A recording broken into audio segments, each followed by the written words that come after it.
آج 21ویں تراویح میں ہم لوگوں نے 25واں پارہ سماعت کیا۔ 25ویں پارے میں شروع میں حامیم سجدہ، پھر اس کے بعد سورہ شعراء اور پھر سورہ زخرف، سورہ دخان اور سورہ جاسیہ ہم لوگوں نے سماعت کیا۔ اب آغاز میں جو 25ویں پارے کا آغاز ہوتا ہے اس کے شروع ہی میں اللہ تبارک و تعالیٰ نے علوم خمسہ میں سے کچھ باتوں کا ذکر فرمایا ہے۔ علوم خمسہ یعنی 5 چیزوں کا علم جن کے بارے میں یہ نظریہ ہے کہ حقیقت میں اللہ تعالیٰ ہی جانتا ہے اور باقی اللہ جسے چاہے اسے عطا فرما دے۔ جیسے قیامت کا علم تو آغاز ہی اسی سے ہو رہا، الیہ یرد علم الساعہ، قیامت کا علم اللہ تعالیٰ کی بارگاہ تک جاتا ہے۔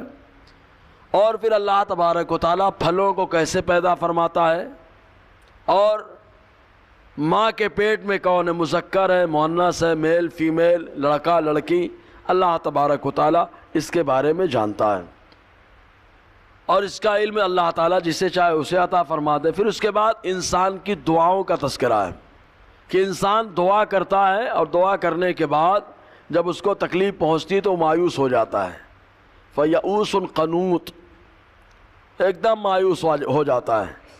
اور ہاں اگر دعا کرتا ہے اللہ تعالیٰ قبول کر لے تو پھر کیا بولتا ہے، ھذا لی، یہ دیکھو یہ میرا کمال آیا، یہ اللہ تبارک و تعالیٰ نے اس کا تذکرہ فرمایا۔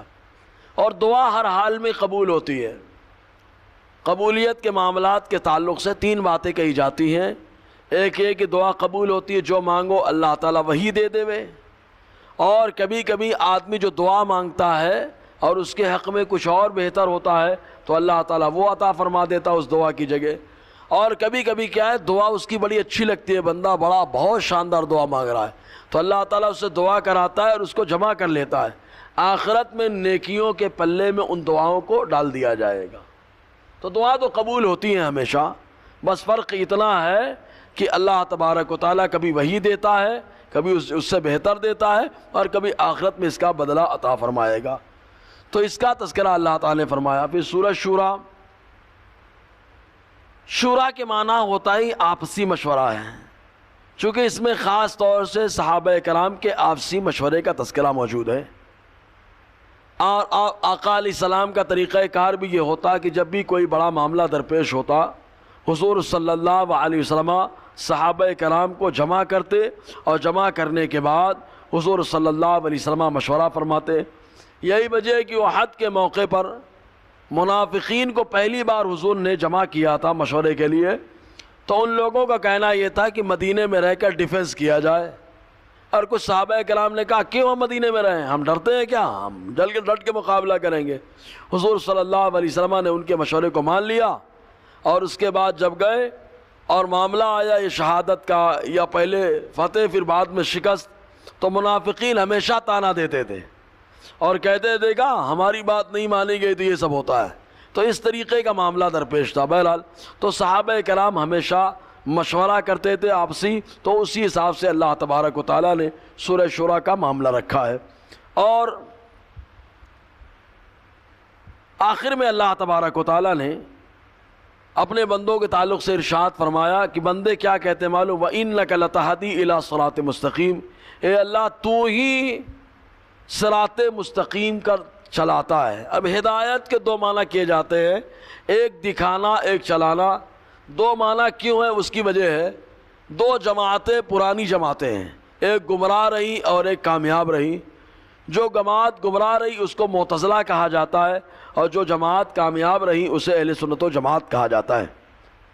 تو معتزلیوں کے نزدیک اس کا نظریہ یہ تھا کہ معتزلی لوگ کہتے تھے کہ راستہ دکھانا، اور اہل سنت و جماعت کے نزدیک کیا، راستہ چلانا۔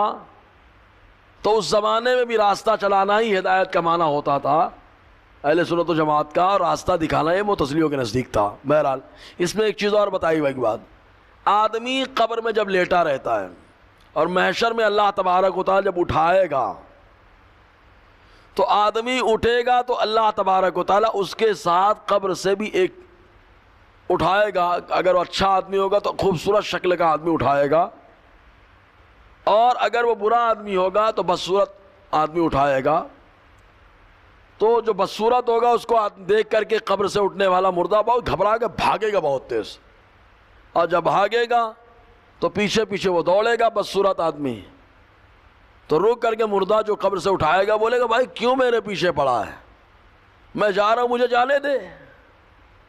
تو وہ جو بدصورت شکل اٹھا ہے پیچھے، وہ کیا کہے گا معلوم؟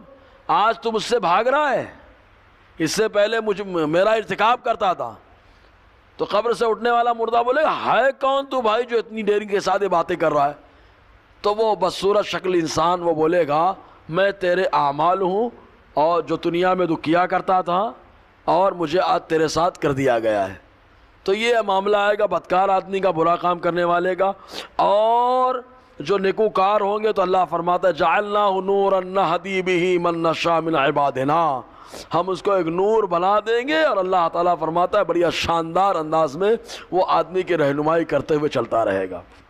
اور اسی صفحے میں ایک بات اور ہے، اللہ تبارک و تعالیٰ کسی سے جب گفتگو فرماتا ہے تو کتنی صورتیں ہیں؟ ان 3 صورتوں کا تذکرہ اللہ نے فرمایا، یا تو وحی بھیج کر کے اللہ گفتگو کرتا ہے، یا پردے کے پیچھے سے بات کرتا ہے، یا کسی قاصد کو بھیج دیتا ہے۔ سب کسی کے لیے وحی آئی، موسیٰ علیہ السلام کو پردے کے پیچھے سے بات ہوئی، یا پیغمبر آئے، یا کوئی فرشتہ آیا قاصد کے طور پر۔ اور حضور صلی اللہ علیہ وسلم کے لیے تینوں معاملات ثابت ہے کہ وحی کا آنا یہ بھی ثابت ہے، فرشتے کا آنا یہ بھی ثابت ہے، اور پردے کے پیچھے سے گفتگو کرنا یہ بھی ثابت ہے۔ اور بغیر پردہ بھی مصطفیٰ نے گفتگو کیا، اس میں تو حدیثیں بھی موجود ہیں۔ اور اس کے بعد سورہ زخرف، سورہ زخرف میں ایک بہت اہم بات اللہ تعالیٰ نے ارشاد فرمائی ہے، وہ یہ کہ اللہ تبارک و تعالیٰ جو پانی کو نازل فرماتا ہے، پہلے کیا ہوتا تھا معلوم؟ جو گاؤں بسائے جاتے تھے تو گاؤں دریا کے کنارے یا تو آباد ہوتے تھے، اور یا تو جہاں کنواں ہوتا تھا پانی نکلتا تھا وہاں پر لوگ آباد ہوتے تھے۔ اگر دریا کا پانی ختم ہو جائے تو پوری بستی تباہی کے دہانے میں پہنچ جاتی، کنویں کا پانی ختم ہو جاتا تو بھی تباہی کے دہانے میں پہنچ جاتے، دھکالے کا پیریڈ ہوتا، لوگ بڑے پریشان رہتے تھے۔ تو وہ حساب سے اللہ تبارک و تعالیٰ نے خاص طور سے تذکرہ فرمایا وَالَّذِي نَزَّلَ مِنَ السَّمَاءِ مَاءً بِقَدَرٍ، اللہ وہی ہے جس نے آسمان سے پانی اتارا اپنی مقدار سے، اپنے اندازے سے، فَأَنشَرْنَ بِهِ بَلْدَةً مَيْتًا، تو وہ شہر جو ایک دم فنا کے گھاٹ اترنے والے تھے، اللہ تعالیٰ فرماتا ہے اس پانی کو ہم نے چھڑک کر دوبارہ زندگی عطا کر دی ہے۔ تو اس ٹائم پہ اس کی اہمیت بظاہر نہیں ظاہر ہوتی ہے، لیکن جو اللہ تبارک و تعالیٰ نے جو نظام انسانیت ہے اس کے حساب سے جب فرمایا تو بہرحال اس کی اہمیت سمجھ میں آتی ہے۔ مزید یہ کہ قبیلہ بنو خزاعہ کے لوگ جو مدینہ مکہ میں عرب شریف میں آباد تھے، تو قبیلہ بنو خزاعہ کے لوگوں کا نظریہ یہ تھا کہ وہ لوگ کیا کہتے تھے معلوم؟ جو فرشتے ہیں وہ اللہ کی بیٹیاں ہیں۔ کیوں؟ کہتے آدمی کے یا تو بیٹے ہوتے یا بیٹیاں ہوتی ہیں، بیٹے تو بنداس آتے جاتے دکھائی پڑتے ہیں، بیٹیاں باہر نہیں گھومتی ہیں، بیٹیاں پردے میں رہتی ہیں۔ تو وہ کہتے کہ اللہ تعالیٰ کی بیٹیاں ہیں فرشتے، پردے میں دکھائی نہیں دیتے وہ۔ تو اس طریقے کی گندہ نظریہ ان لوگوں کا تھا، اس کا بھی اللہ نے تذکرہ فرمایا وَجَعَلُوا الْمَلَائِكَةَ الَّذِينَ هُمْ عِبَادُ الرَّحْمَنِ إِنَاثًا، اور ان لوگوں نے فرشتوں کو جو اللہ کے بندے ہیں یہ مؤنث بنا لیا، اللہ کی بیٹیاں بنا لیا۔ اللہ تعالیٰ فرماتا ہے اَشَهِدُوا خَلْقَهُمْ، کیا جب میں نے فرشتوں کو پیدا کیا تھا موجود تھے وہاں پر جو اتنی بڑی بڑی باتیں بول رہے کہ اللہ نے بیٹی بنایا، یہ بنایا؟ اور پھر اس کے بعد اللہ تبارک و تعالیٰ نے حضرت ابراہیم علیہ السلام نے جو نصیحت فرمائی تھی اس نصیحت کا تذکرہ فرمایا۔ پھر مزید یہ کہ اللہ تبارک و تعالیٰ نے ایک چیز اور ارشاد فرمائی کہ ان کانا ولد الرحمن، اگر رحمان کا بیٹا ہوتا تو اللہ فرماتا ہے میں خود ہی اس کی عبادت کرتا۔ ان کے رد میں ہے یہ، یعنی رحمان کا بیٹا یا بیٹی تم لوگ ثابت کر رہے ہو، جیسے کہ عیسائیوں نے حضرت عیسیٰ کو بولا اللہ کے بیٹے ہیں، یہودیوں نے حضرت عزیر کو کہا کہ اللہ کے بیٹے ہیں، اور قبیلہ بنو خزاعہ کے لوگوں نے فرشتوں کو کہا اللہ کی بیٹیاں ہیں۔ تو اللہ تعالیٰ فرماتا ہے اگر بیٹی یا بیٹے ہوتے اللہ کے تو رحمان خود پہلے عبادت کرتا، مطلب یہ کہ نہ بیٹی ہے نہ بیٹا ہے، کیونکہ رحمان کسی کی عبادت نہیں کرتا، رحمان کی وہ ہے جس کی عبادت ساری مخلوق کرتی ہے۔ تو یہ رد کے طور پہ اللہ تعالیٰ نے ارشاد فرمایا۔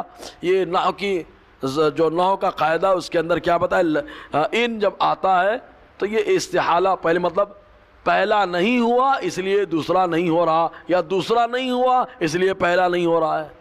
تو رحمان عبادت نہیں کرتا اس لیے اس کی اولاد بھی نہیں ہے، یہ ایک گرامر کا قاعدہ ہے۔ بہرحال اس کے بعد پھر اللہ تبارک و تعالیٰ نے سورہ دخان کی فضیلت میں خالی بس ایک بات بتا دے کہ جمعہ کی رات میں اس کو پڑھنا چاہیے۔ حدیث میں آیا کہ جو جمعہ کی رات میں سورہ دخان کی تلاوت کرتا ہے اللہ تبارک و تعالیٰ اس کی شادی حور عین سے فرما دیتا ہے، تو اس کو پڑھنا چاہیے۔ اور اسی کے اندر شب برات اور شب قدر کا بھی تذکرہ ہے۔ ہم لوگ بولتے ہیں شب برات کے بارے میں کیا کہ یار اس میں روزیاں تقسیم ہوتی ہے، سال بھر کس کو کیا ملنے والا ہے، اس میں موت کا فیصلہ ہوتا ہے، اس میں بہت ساری چیزوں کا فیصلہ ہوتا ہے۔ تو اس کی سورہ دخان کے اندر اللہ نے اس کا تذکرہ فرمایا، فیہا یفرق کل امر حکیم،